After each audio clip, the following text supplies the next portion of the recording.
Hey everybody, I'm Daniel Gritzer from Series Eats, and I'm here today with Lesley Tellez, who's a Series Eats contributor. She wrote our awesome article on stocking the Mexican pantry for us. She also is a cookbook author. We've got her cookbook right here, Eat Mexico. And Lesley's here today to walk us through this sort of essential Mexican pantry. This is actually just I would say a smaller selection even of the wide variety of things that you're going to need if you want to make Mexican food. Right. But this is kind of a generalization. But the first thing that you absolutely have to mention when you're talking about Mexican cooking, without fail, is corn. Yeah. So important. Base of the Mexican diet. Mm-hmm. Mexico is the cradle of corn. Corn was first domesticated in Mexico.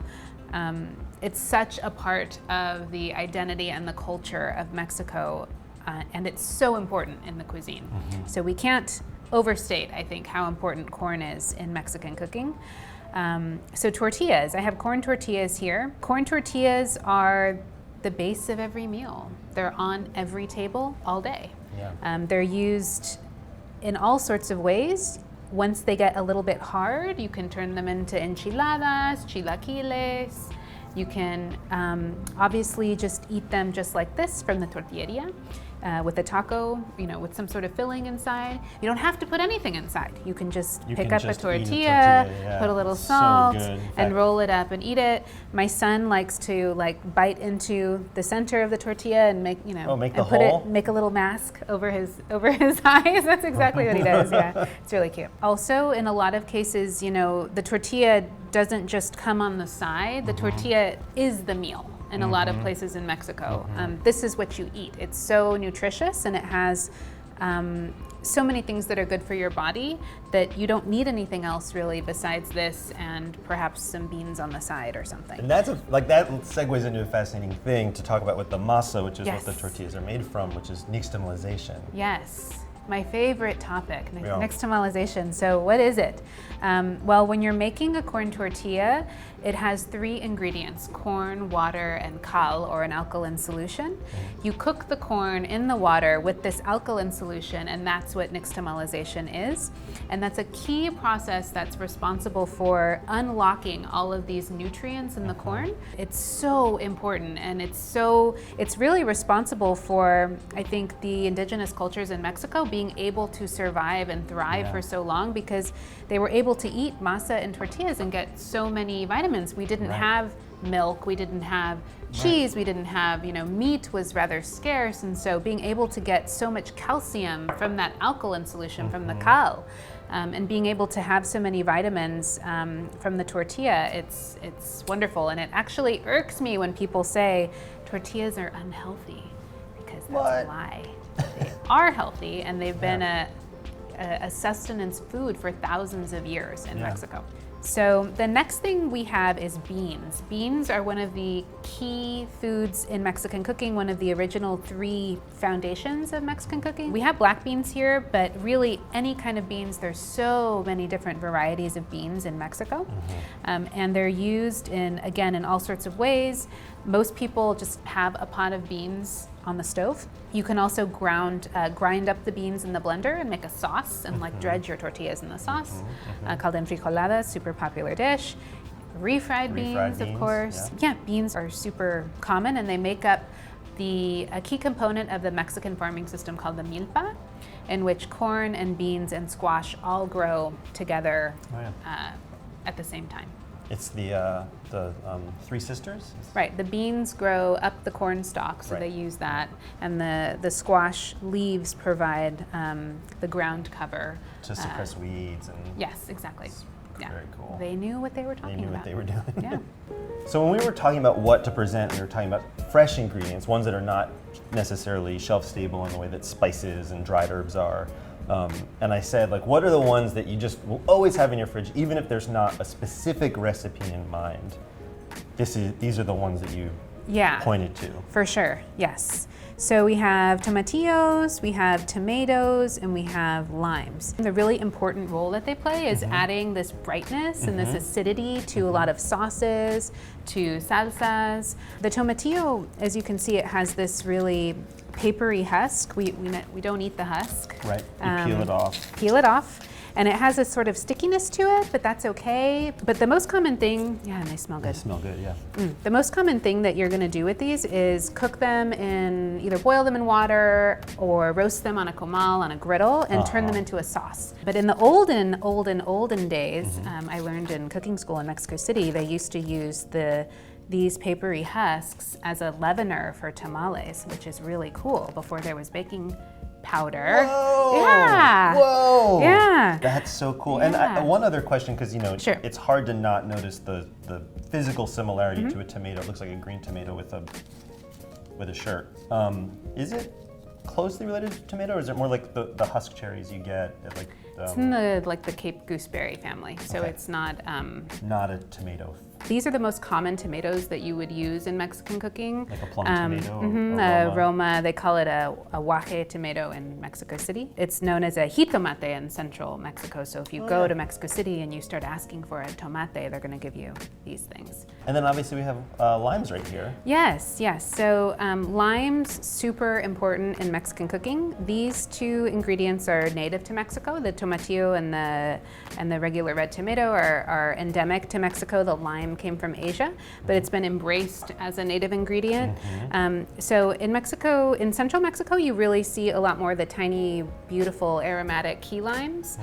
Nobody calls them key limes. They're just limon, limon, limon, limon, limon. Everything is limon. And they say limon, which to like an English speaker's ear sounds like lemon, but right, no, it's lime. Lime. Yeah, lemon is limon amarillo, but you really don't see you don't see it that much, and it's like very expensive. And why would you use it when you have these awesome things?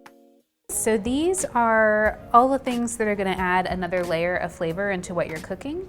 So white onion, it's the preferred onion in Mexican cooking, much more than yellow onion. So it's Or a red lot. onion. White onion's really going to be the base of when you're making a stew or even a mole, something like that. You're going to use this onion instead of a yellow onion. It's just a lot sharper. Bay leaf, also super common in Mexican cooking. This is an American bay leaf. Mexican bay leaves tend to be a little bit smaller. So here we have some fresh herbs, thyme, marjoram, also really important in those same sorts of things that I keep talking about, the soups, the stocks. We have Mexican oregano, maybe a little more floral than regular oregano that we can find in the United States. Tends to, I feel like, be a little spicier and sharper, and Mexican oregano is a little softer. okay. Is the dried form of oregano really common, and then for fresh you kind of go to marjoram, or is that not really the case? So the thing that I have seen most often in central Mexico in particular is that they'll sell fresh herbs all in a bundle together, and then you dry those. You just buy the fresh herbs and you dry them on your own at your house. Garlic is another one of those like workhorse aromatics in Mexican cooking, used in salsas, used in sauces, toasted, boiled, all sorts of preparations. Cilantro, also not endemic to Mexico, but something that Mexicans have embraced as their own.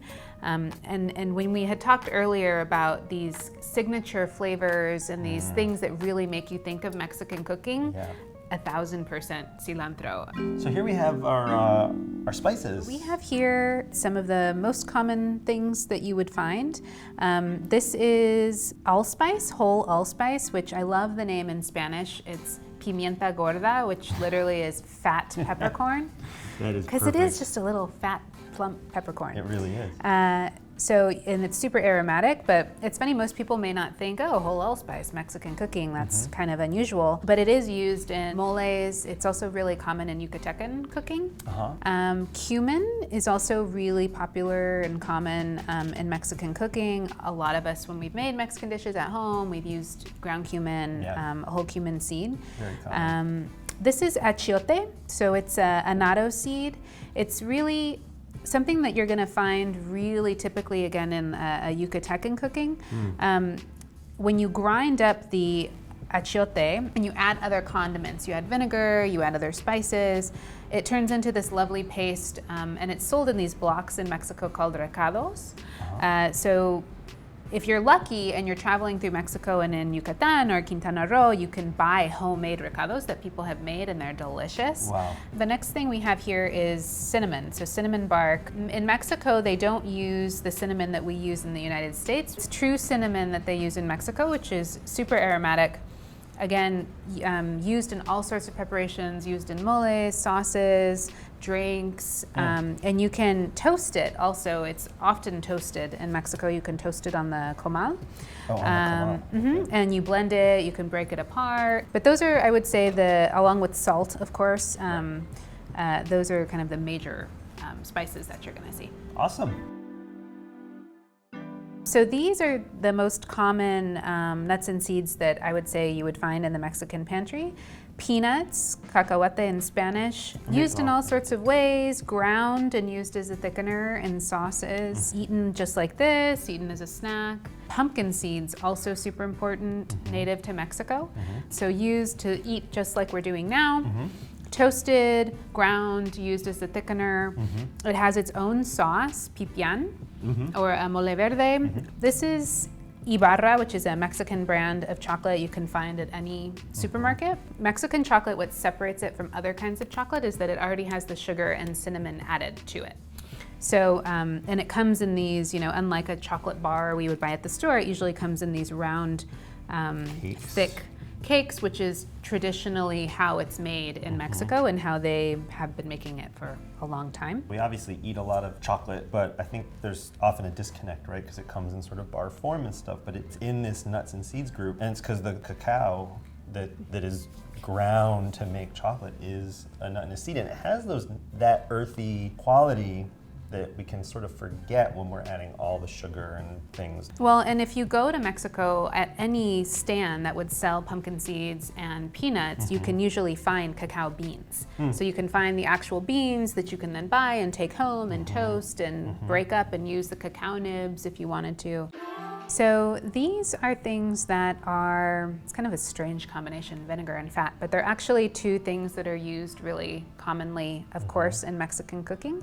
Vinegars, there's all sorts of vinegar in Mexico. Mexico has a really rich tradition of different kinds of fruit vinegars. Today we have apple cider vinegar and pineapple vinegar, which are two commonly used vinegars that you might use in pickling things. You might use them in salsas. The other thing, obviously, we talked about aromatics earlier, so what are we gonna cook these things in?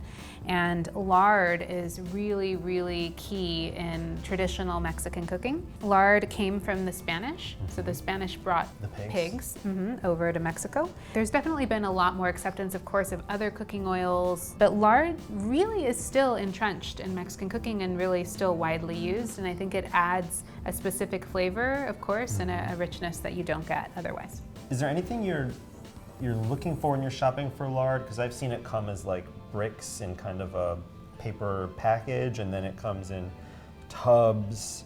Sometimes it seems like you can see that there's some browning that happened when they were rendering the fat, and sometimes it's like pearly white. Do you have any guidance on that? I have found that the bricks from the supermarket are, they just don't really have a lot of flavor. Yeah. I feel like it's more kind of hydrogenated oils than it is anything else. I really like it kind of this color, a whiter color. The brown lard has usually, it's because the meat has already been fried in it, and so they're getting, it's kind of all the leftover stuff. It's adding something that maybe you don't want it to add also. Yeah. So our final group, chiles, in fresh and dry and dried canned. Yes, chiles, and all sorts of chiles. So we'll start with the fresh chiles, actually. Okay. I included here serrano chiles.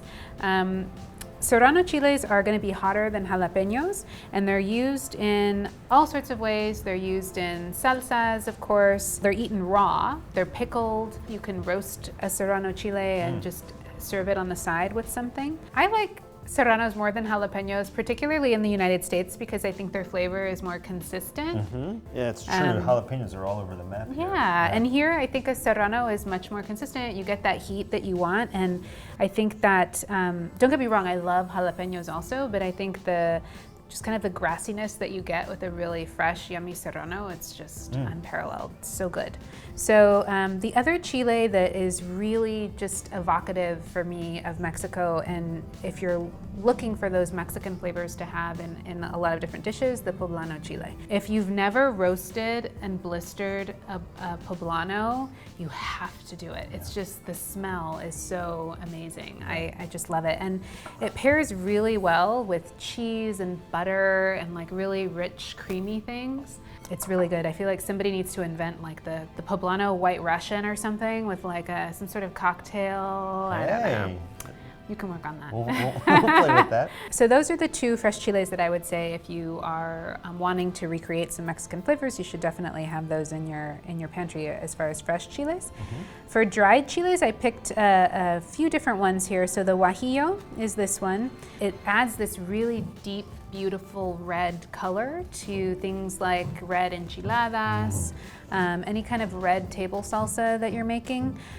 It's great because it's not that hot, so you can have a really nice chile flavor without sort of blowing your palate out of the water. Yeah. The guajillo is one of just those workhorse chiles that's used in everything.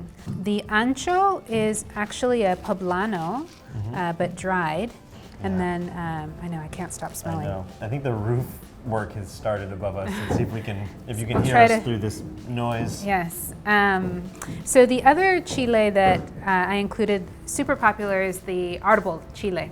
So this one is going to be the hottest one of all of them. So you really don't see these typically in any kind of meat sauce or, you know, like a red enchilada sauce. These would really be too hot.